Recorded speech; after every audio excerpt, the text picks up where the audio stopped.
Hello, this is Ray Main here again with today's Bible reading.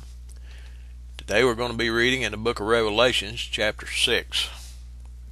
Before we get started, I just want to call your attention to something. This chapter is filled chock full with symbols and types and shadows and different things that we could spend hours. Fact of the matter, I've spent my life listening to men discuss each and everything that I have highlighted in this chapter and what they mean and all like that.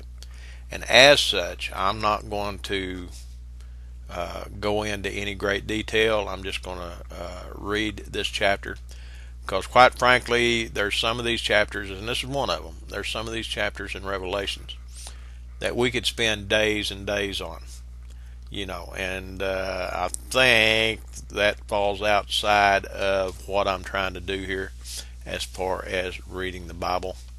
If you want further instruction, we can manage that. My contact information is with the video. So anyway, let's begin with the 6th chapter, Revelations.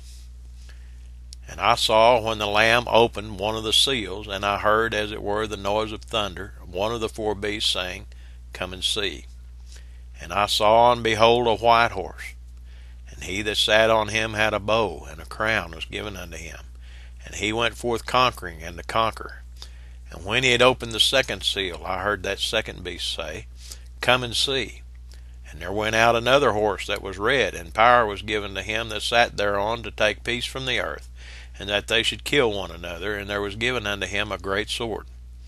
And when he had opened the 3rd seal, I heard the beast say, "Come and see." And behold, lo, a black horse, and he that sat on him had a pair of balances in his hand. And I heard a voice in the midst of the four beasts saying, "A measure of wheat for a penny, 3 measures of barley for a penny, and see thou hurt not the oil and the wine." And when he had opened the 4th seal, I heard the voice of the 4th beast say, "Come and see."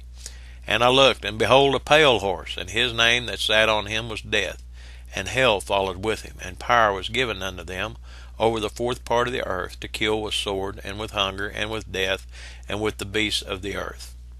And when he had opened the 5th seal, I saw under the altar the souls of them that were slain for the word of God, and for the testimony which they held. And they cried with a loud voice, saying, "How long, O Lord, holy and true, dost thou not judge and avenge our blood on them that dwell on the earth?"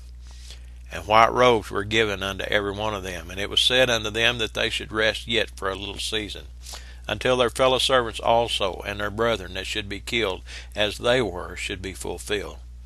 And I beheld when he had opened the 6th seal, and lo, there was a great earthquake, and the sun became black as sackcloth of hair, and the moon became as blood. And the stars of heaven fell unto the earth, even as a fig tree casteth her untimely figs, when she is shaken of a mighty wind. And the heaven departed as a scroll when it is rolled together, and every mountain and island were moved out of their places.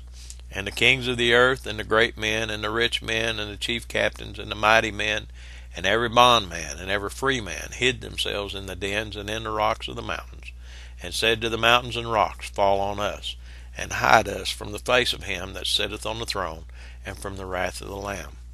For the great day of his wrath is come, and who shall be able to stand?" Now, I want you to call your attention,